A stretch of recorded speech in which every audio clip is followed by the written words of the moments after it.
राधे श्याम जय जय राधे श्याम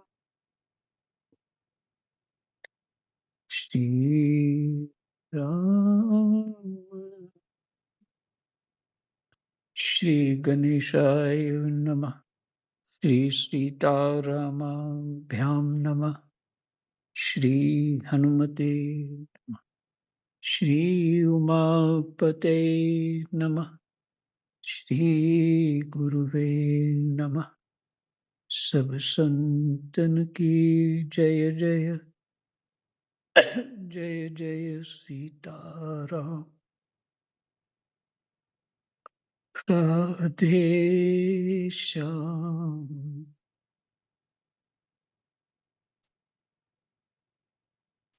श्रीमद् भागवत महापुराण द्वितीय स्कंद 7वां अध्याय श्लोक संख्या 21 से पाठ होगा।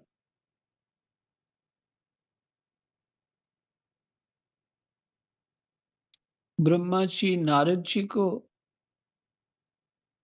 भगवान के चरित्रों का वर्णन कर रहे हैं। ब्रह्मा जी कहते हैं, स्वनाम धन्य भगवान धन्वंतरी अपने नाम से ही बड़े बड़े रोगियों के रोग तत्काल नष्ट कर देते। उन्होंने अमृत पिलाकर देवताओं को अमर कर दिया और दैत्यों के द्वारा हरण किए हुए उनके यज्ञ भाग उन्हें फिर से दिला दिए।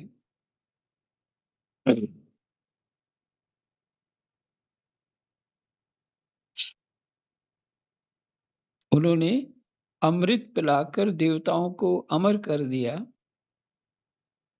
भगवान धन्वंतरी जी ने, और दैत्यों के द्वारा हरण किए हुए उनके यज्ञ भाग उन्हें फिर से दिला दिए। उन्होंने ही अवतार लेकर संसार में आयुर्वेद का प्रवर्तन किया।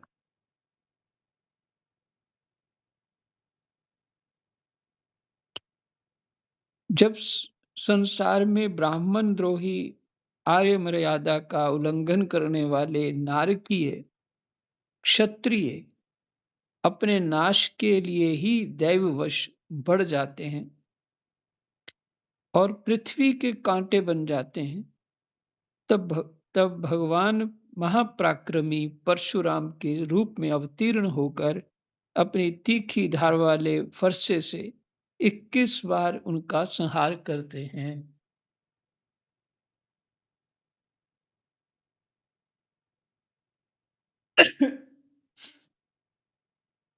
संसार में जो भी कुछ घटनाएं होती रहती हैं,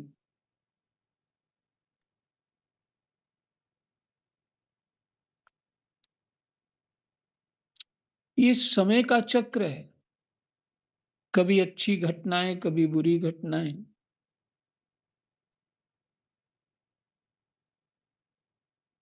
तो उस समय क्षत्रिय लोग अमर्यादित हो गए थे।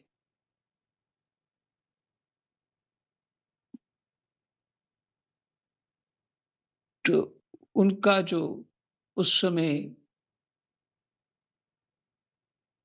दुराचार था, उसको मिटाने के लिए भगवान परशुराम, अवेशावतार हैं भगवान परशुराम, तो उन्होंने क्षत्रियों का नाश कर दिया। और आपने पीछे सुना, सबको मन, बुद्धि, शरीर, इंद्रियां, ये सभी कुछ परमात्मा से ही है।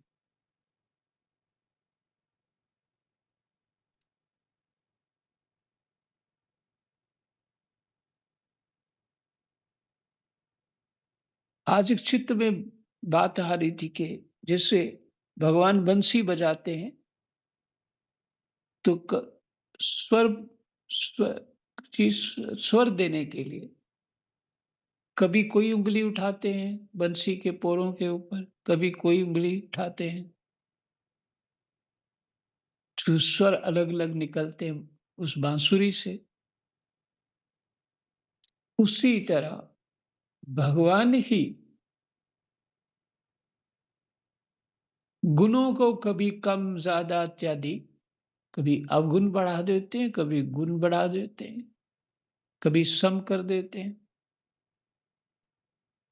क्योंकि ये सब कुछ जो भी बल इत्यादि, चाहे सदाचार का हो, चाहे दुराचार का हो, ये परमात्मा से ही प्राप्त है।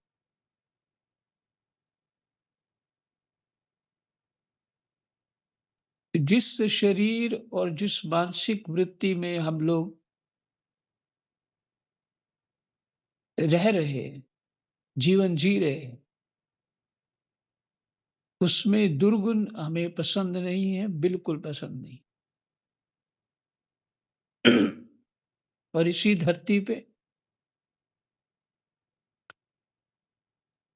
जो लोग रह रहे हैं मुसलमान, उनको अच्छा गुण कोई पसंद नहीं है।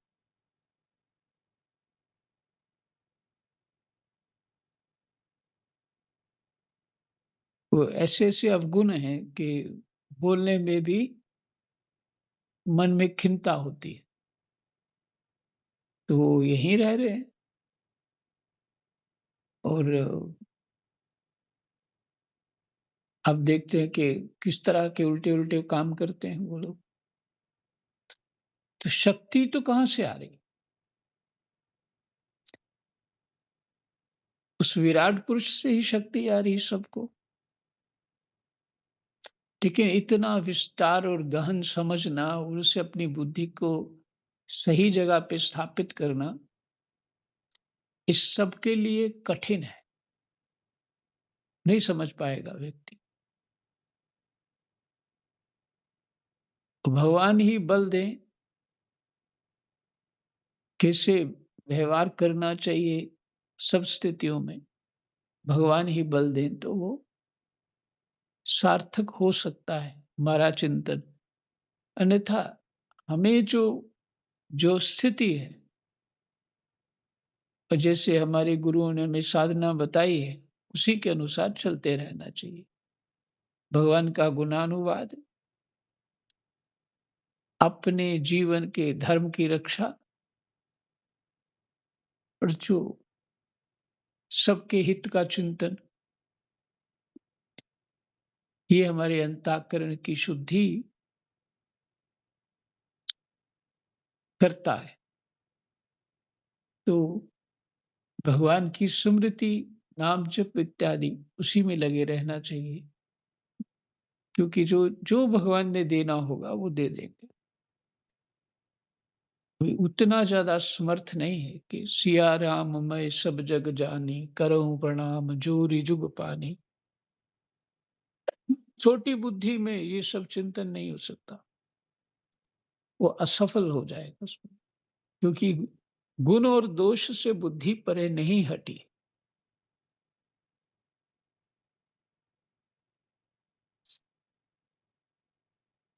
तो ये प्रसंग इसलिए चित्त में आ गया है, जब क्षत्रिय ही अपने नाश के लिए दैववश बढ़ जाते हैं और पृथ्वी के कांटे बन जाते हैं, तब भगवान महापराक्रमी परशुराम के रूप में अवतीर्ण होकर अपनी तीखी धार वाले फरसे से 21 बार उनका संहार करते हैं। मायापति भगवान हम पर अनुग्रह करने के लिए अपनी कलाओं, भरत शत्रुघ्न और लक्ष्मण के साथ श्री राम के रूप से इक्ष्वाकु के वंश में अवतीर्ण होते हैं।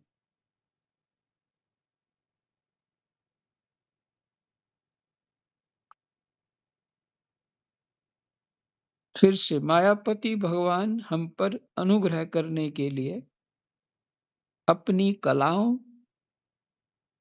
भरत शत्रुघ्न और लक्ष्मण के साथ श्री राम के रूप से इक्ष्वाकु के वंश में अवतीर्ण होते। इस अवतार में अपने पिता की आज्ञा का पालन करने के लिए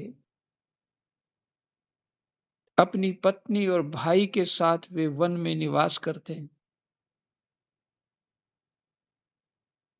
उसी समय उनसे विरोध करके रावण उनके हाथों मरता है।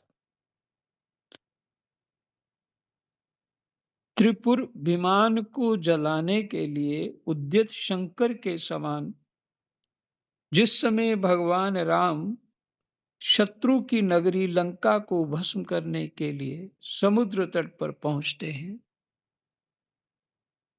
उस समय सीता के वियोग के कारण बढ़ी हुई क्रोधाग्नि से उनकी आंखें इतनी लाल हो जाती हैं कि उनकी दृष्टि से ही समुद्र के मगरमच्छ, सांप और ग्रह आदि जीव जलने लगते हैं और भय से थर-थर कांपता हुआ समुद्र झटपट उन्हें मार्ग दे देता है। जब रावण की कठोर छाती से टकराकर इंद्र के वाहन ऐरावत के दांत चूर-चूर होकर चारों ओर फैल गए थे, जिससे दिशाएं सफेद हो गई थीं। हाथी के दांत जो चूर-चूर हो गए, उड़ने लगे, तो दिशाएं दिशाएं सफेद हो गई। इसका अर्थ है कि हाथी बहुत बड़ा था।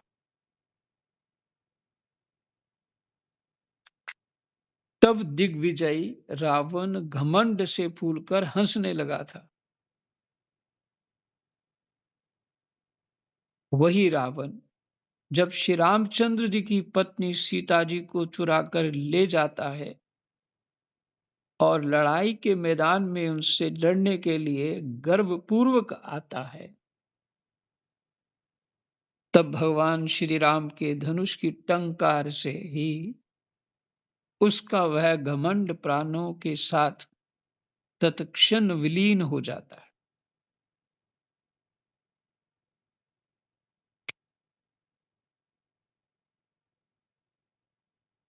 घमंड यही था कि मैं बहुत बड़ा योद्धा हूं। तो भगवान ने उनका उसका घमंड तोड़ दिया। जिस समय झुंड के झुंड दैत्य पृथ्वी को रौंद डालेंगे, उस समय उसका भार उतारने के लिए भगवान अपने सफेद और काले केश से बलराम और श्री कृष्ण के रूप में कलावतार ग्रहण करेंगे।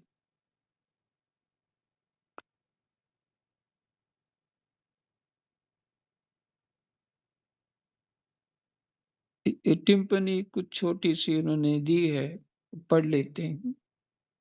केशों के अवतार कहने का अभिप्राय यह है कि पृथ्वी का भार उतारने के लिए तो भगवान का एक केश ही काफी है। इसके अतिरिक्त श्री बलराम जी और श्री कृष्ण के वर्णों की सूचना देने के लिए भी उन्हें क्रमशः सफेद और काले केशों का अवतार कहा गया है। वस्तुतः श्री कृष्ण तो पूर्ण पुरुष स्वयं भगवान है, कृष्णस्तु भगवान स्वयं। और ये भी हो सकता है कि बलराम जी के केश सफेद हो।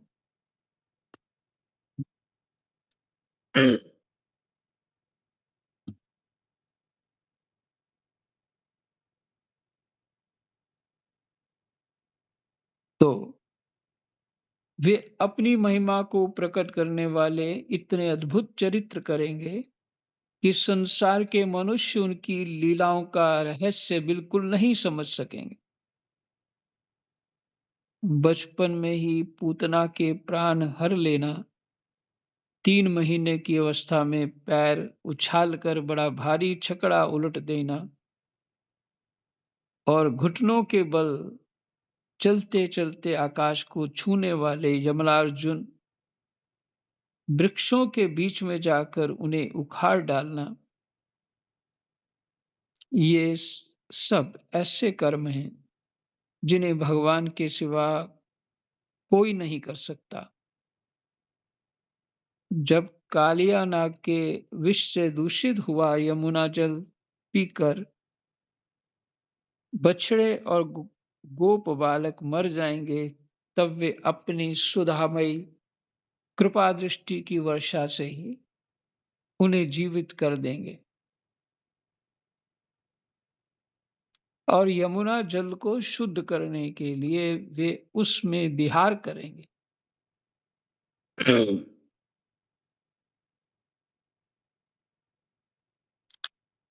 तथा विष की शक्ति से जीव लपलपाते हुए कालिया नाग को वहां से निकाल देंगे। उसी रात को जब सब लोग वहीं यमुना तट पर सो जाएंगे,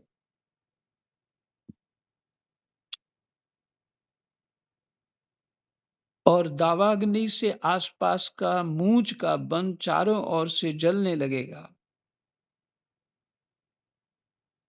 तब बलराम जी के साथ वे प्राण संकट में पड़े हुए ब्रजवासियों को उनकी आंखें बंद कराकर उस अग्नि से बचा लेंगे। उनकी यह लीला भी अलौकिक ही होगी। उनकी शक्ति वास्तव में अचिंत्य है। उनकी माता उन्हें बांधने के लिए जो जो रस्सी लाएंगी, वही उनके उदर में पूरी नहीं पड़ेगी, 2 अंगुल छोटी ही रह जाएगी। तथा जवाई लेते समय श्री कृष्ण के मुख में 14 भुवन देखकर पहले तो यशोदा भयभीत हो जाएंगी, परंतु फिर से संभल जाएंगे। नंद बाबा को अजगर के भय से और वरुण के पास से छुड़ाएंगे। मय दानव का पुत्र व्योमासुर जब गोप बालकों को पहाड़ी की गुफाओं में बंद कर देगा, तब वे उन्हें भी वहां से बचा लेंगे।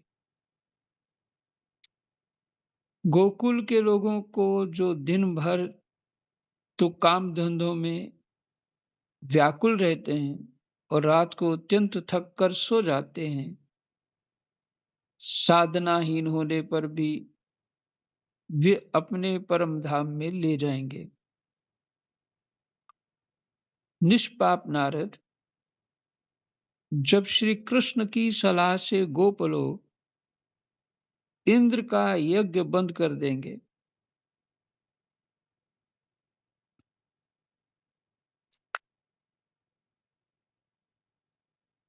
तब इंद्र ब्रजभूमि का नाश करने के लिए चारों ओर से मूसलाधार वर्षा करने लगेंगे। उससे उनकी तथा उनके पशुओं की रक्षा करने के लिए भगवान कृपा परवश हो 7 वर्ष की अवस्था में ही 7 दिनों तक गोवर्धन पर्वत को एक ही हाथ से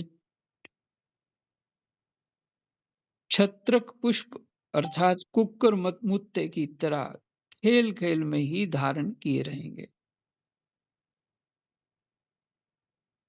बरसात में जो वो छोटी छोटी छतरियां सी बन जाती हैं, एक कुंभ भी बोलते हैं उसको, और बरसात के दिनों में युक्ति बहुत हल्की होती। कहते उन्होंने गोवर्धन पर्वत को इतनी आसानी से उठा रखा था।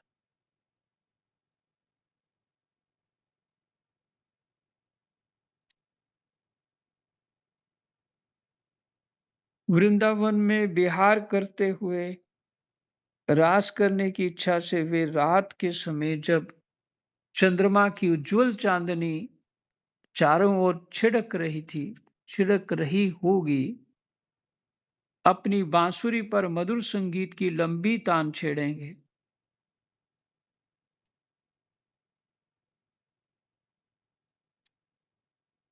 उससे प्रेम विवश होकर आई हुई गोपियों को जब कुबेर का सेवक शंखचूड़ हरण करेगा, तब वे उनका सिर उतार लेंगे।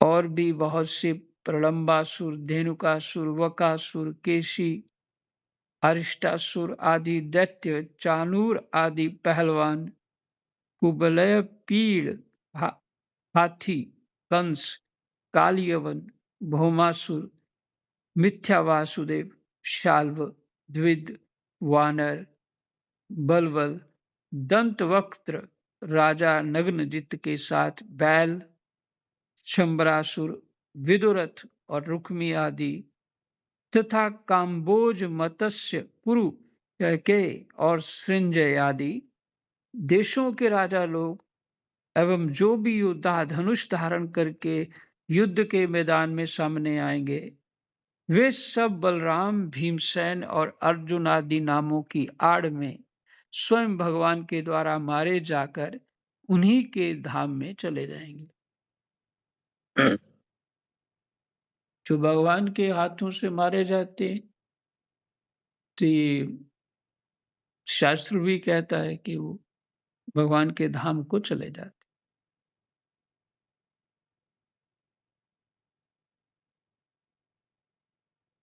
समय के फेर से लोगों की समझ कम हो जाती है, आयु भी कम होने लगती है। उस समय जब भगवान देखते हैं कि अब ये लोग मेरे तत्व को बतलाने वाली वेदवाणी को समझने में असमर्थ होते जा रहे हैं, तब प्रत्येक कल्प में सत्यवती के गर्भ से व्यास के रूप में प्रकट होकर वे वेद रूपी वृक्ष का विभिन्न शाखाओं के रूप में विभाजन कर देते।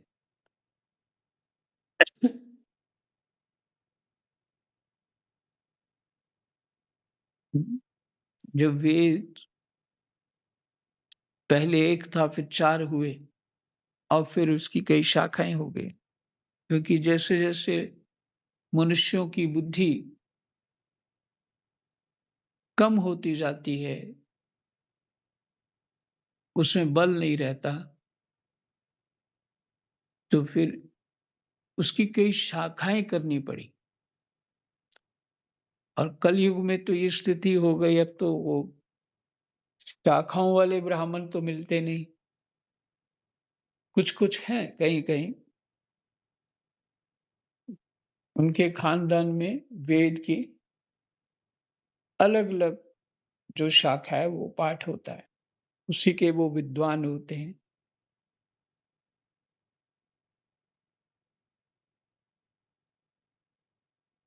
उस शाखा में वो लोग पारंगत होते हैं। हम्म। अब तो ये उन शाखाओं के पाठ करने वाले, वेद की शाखाओं के पाठ करने वाले, शाखा में ने वेद के कई हिस्से, जैसे यहाँ स्कंद हैं, तो यहाँ 12 स्कंद हैं तो 12 शाखाएं हो गई। इस तरह से वेदों को, क्योंकि कलयुग में बुद्धि जो है वो शरीर का बल नहीं, बुद्धि का बल कहाँ से हो, खान पान ठीक नहीं। पहले वो लोग विशेष शुद्धि से और केवल गाय के गाय देसी गाय से ही अपना जीवन निर्वाह करते थे, इसलिए उनमें अंदर बौद्धिक बल विशेष था। लोग आश्चर्य करते थे, इन ब्राह्मणों को इतना सब कुछ याद कैसे है।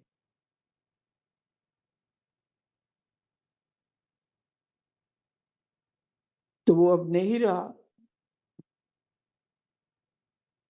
इसलिए रामायण की रचना की गई। और अब तो ये है कि रामायण भी कोई कोई पढ़ता है, भागवत को ठीक से नहीं कोई पढ़ता, कुछ-कुछ अंश सुना देते हैं पाठ में, बड़ी-बड़ी कथाओं में।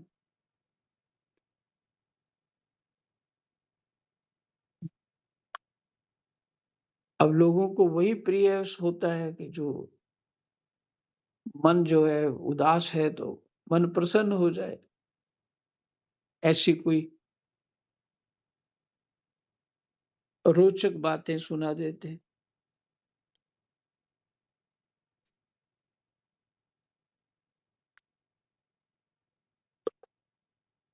उसी जैसा समाज होगा वैसे ही तो ब्राह्मण होंगे ना।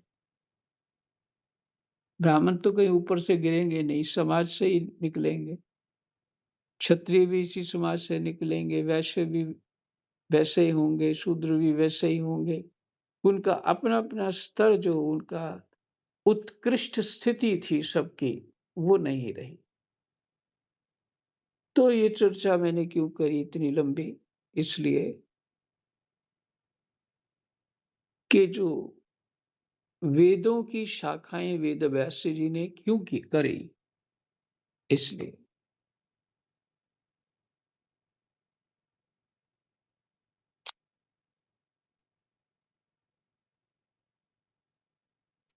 तो देवताओं के शत्रु दैत्य लोग भी वेद मार्ग का सहारा लेकर मैदानव के बनाए हुए अदृश्य वेग वाले नगरों में रहकर लोगों का सत्यानाश करने लगेंगे। देवताओं के शत्रु दैत्य लोग भी वेद मार्ग का सहारा लेकर मय दानव के बनाए हुए अदृश्य वेग वाले नगरों में रहकर लोगों का सत्यानाश करने लगेंगे।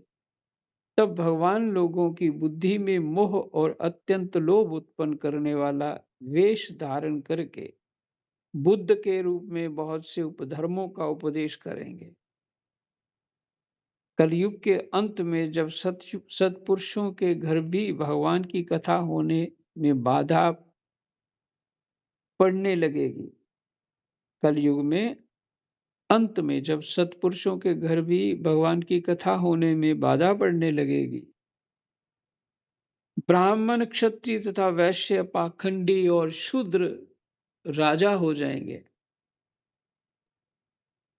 ब्राह्मण, क्षत्रिय तथा वैश्य पाखंडी हो जाएंगे, शूद्र राजा हो जाएंगे।